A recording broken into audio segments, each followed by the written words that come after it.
You know, ideally, scientists should be humble. This is why we never prove a theory. Testing theories is often to make them fail, in order to understand where they work and where they don't work. It's this that increases their utility and their capacity.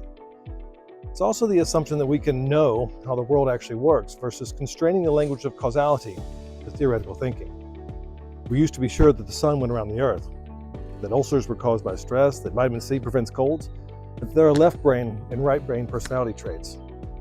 We also used to be sure that if you sit too close to the TV, your eyes would go bad. Turns out, children often sit too close to the TV because they haven't been able to communicate or been checked for poor eyesight. Thus, this makes sitting too close to the TV affect poor eyesight rather than what we were sure we knew.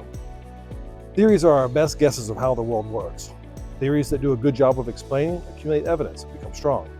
Those that do not accumulate evidence by failing to explain grow weak. In this way, theories are not right or wrong. Theories are weak or strong. The good scientist can be certain of only one thing, that we can never know for sure.